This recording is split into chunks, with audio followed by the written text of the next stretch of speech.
নমস্কার, কেমন আছেন আপনারা সবাই? আশা করছি ভালোই আছেন। আর আমরাও এই গরমে পুরো নাজেহাল আছি। আবারও নিয়ে চলে এসেছি এই গরমের একটা ব্যস্ততম দিনের নতুন একটা ব্লগ নিয়ে। সকালের কাজকর্ম সেরে জোগাড় শুরু করে দিলাম রান্নাবাড়ি। দুপুরে রান্নাবাড়িটা খুব তাড়াতাড়ি করতে হবে। আজকে করেছিলাম মোচা। আমি মোচাটা একটু ফাঁকিবাজি পদ্ধতিতেই করি। মোচাটা ফার্স্টে বেছে নিই, বেছে ওটার মধ্যে নুন, হলুদ, চিনি, মিষ্টি সমস্ত কিছু দিয়ে, টমেটো দিয়ে ওটাকে চটকে নিই। চটকে কড়াইতে অল্প তেল দিয়ে ওটাকে ছেড়ে দিই, সেদ্ধ করে নিই আগে মোচাটাকে। তো তারপর ওটা নাড়াচাড়া করে জলটা শুকিয়ে নিলেই আমার মোচা রেডি হয়ে যায়। যাকে মোচা একদিকে হলো, আর একদিকে করেছিলাম পটলের ঝাল। আর আজকে ব্রেকফাস্টে করে নিয়েছিলাম হচ্ছে জল ঢালা ভাত আর ধনেপাতার বড়া।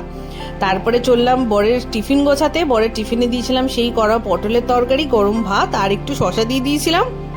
বিকেলে টিফিনের জন্য দিয়েছিলাম শুকনো খোলা ভাজা, চিড়ে, ছোলা, বাদাম, এইগুলো একটা ছোট বাটির মধ্যে ভরে দিয়ে দিয়েছিলাম। তো এই ছিল আমার রান্নাবাড়ি রান্নাঘরের পর্ব। তো সেই পর্ব মিটিয়ে স্নান টান করে ফ্রেশ হয়ে চললাম মেয়েকে স্কুল থেকে আনতে।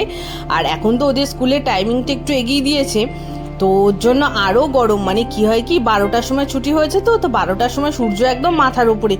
যাকে তো টোটো করে আমরা ফিরি।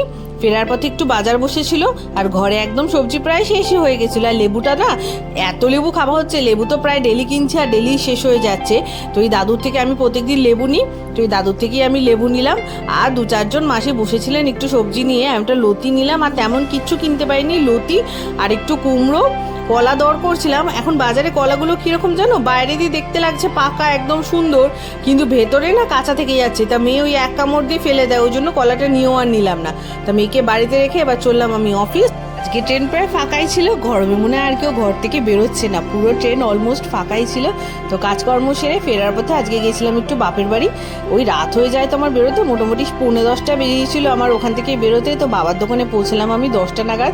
তারপরে তো একটা বিশাল টপিকের ওপর আলোচনা চললো, যেটা তোমরা পরে জানতে পারবে। আর আমি এই ফাঁকে খেয়ে নিলাম একটু মাজা।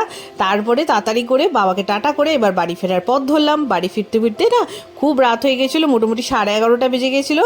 বাড়িতে ফিরে মেয়ের হাসি মুখটা দেখেই আজকের দিনটা শেষ করলাম। আর ব্লগটা আজকে এই পর্যন্ত।